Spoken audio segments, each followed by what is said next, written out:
جب ساری زندگی نافرمانی کر کے اس کو منانے کا خیال آیا، جوانی میں تو بہت اعلیٰ چیز ہے، ساری زندگی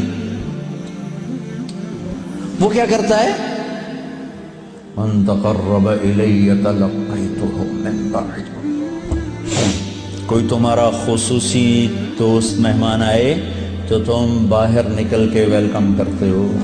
ہم لوگ ملنے آئے تو اپنے کمرے میں ہی، لیکن کوئی خصوصی پتہ چلے تو بھاگتے ہو جلدی سے جا کر دروازے پر کھڑے ہو تو گاڑی کا دروازہ کھول دو، پھر ساتھ لے کر آتے ہو۔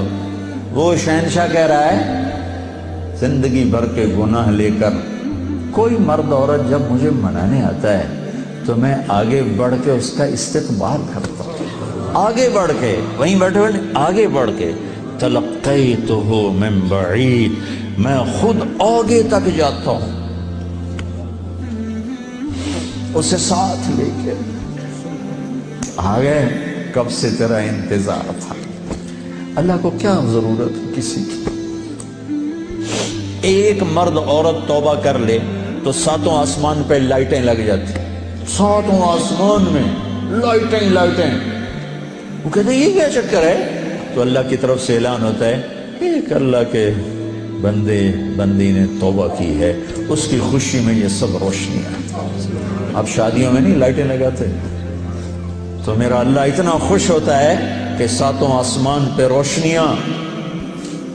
من تقرب الی تلقیتہ من بعید، جو مجھے راضی کرنے کے لیے، توبہ کرنے کے لیے آتا ہے، میں آگے بڑھ کے اس کا استقبال کرتا ہوں۔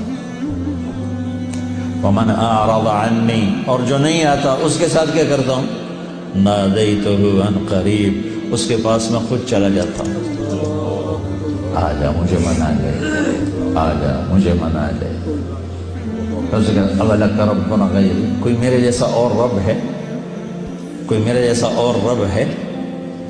یہ ساری باتوں کے بعد اب اس آیت پہ غور کرو جو میرا اللہ گلہ کر رہا ہے، ما قدر اللہ حق قدرہ، میرے بندو تم نے میری قدر نہیں کی۔ بھائی بہنوں، اپنے اللہ سے صلح کرو۔ یا ایہا الانسان ما غرک بربک الکریم الذی خلقک فسواک فعدلک فی ای صورت ما شاء رکبک۔ انسان، کیا ان الفاظ میں کیا پیار ہے، کیا شہد ٹپکتا ہوا ہے۔ چھتے سے شہد ٹپکتا ہے، اللہ کی قسم، یا ایہا الانسان، صرف اس ایک بول میں ساری دنیا کا شہد بھروں، اس سے بھی اس میں مٹھاس زیادہ ہے۔ اور پھر یہاں یا ابن آدم یا ایہا الانسان، خطاب ایمان والوں سے نہیں ہے، تقوی والوں سے نہیں ہے، اے انسان، انسان، انسان۔ اور لگا رہا تو یہ تو بتا کہ تو مجھے چھوڑ کے کہاں جا رہا، تجھے میرے بارے میں کس نے دھوکہ دے دیا؟ اولاد ماں باپ سے بدگمان ہو جائے تو ماں باپ پہ کیا گزر۔ میں نے ایک منظر دیکھا ہے، میں موت تک نہیں بھول سکتا۔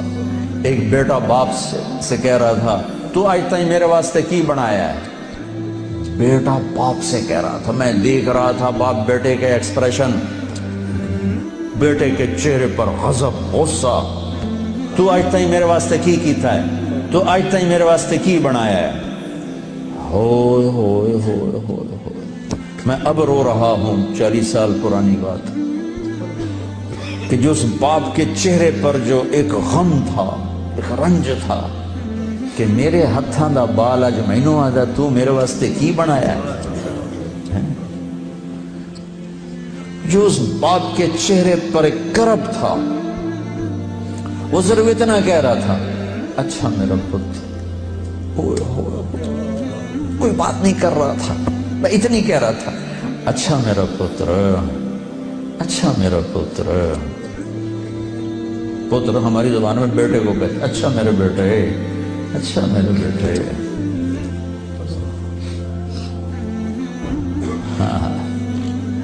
یہ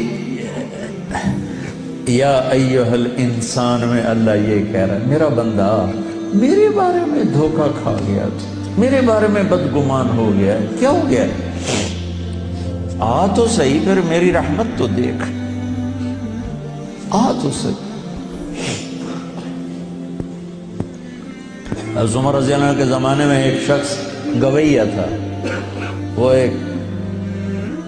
ایک تارا ہوتا تھا، وہ بجا بجا کے نا اپنی روٹی کماتا تھا، بوڑھا ہو گیا، آواز ختم ہو گئی،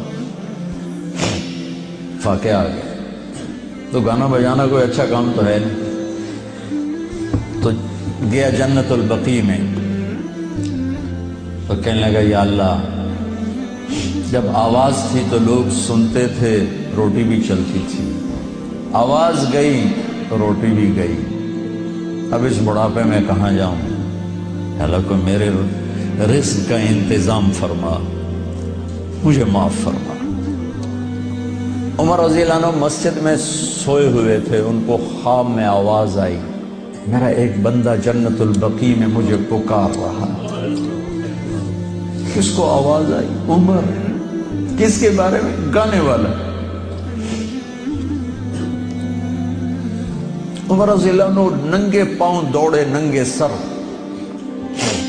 پتہ نہیں کون ابدال بیٹھا ہے وہاں پکارنے والا، جو دوڑے ہوئے اندر آئے تو قدموں کی آہٹ،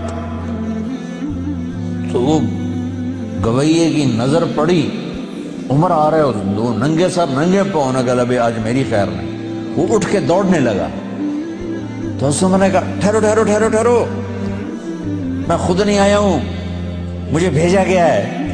کہ کس نے بھیجا ہے؟ کہ جس سے پکار رہے ہو اسی نے۔ وہ بوڑھا بیٹھ گیا، کہنے لگا واہ میرے رب، ساری زندگی تیری نافرمانی کی، آج تجھے پکارا تو اپنے پیٹ کی خاطر پکارا، اور تو نے اتنا بڑا میرا اعزاز، اتنی بڑی مجھے عزت دی، اے اللہ مجھے معاف کر۔ اس کی چیخ نکلی اور مر گئی۔ عمر رضی اللہ تعالیٰ نے خود اس کا جنازہ پڑھا ہے۔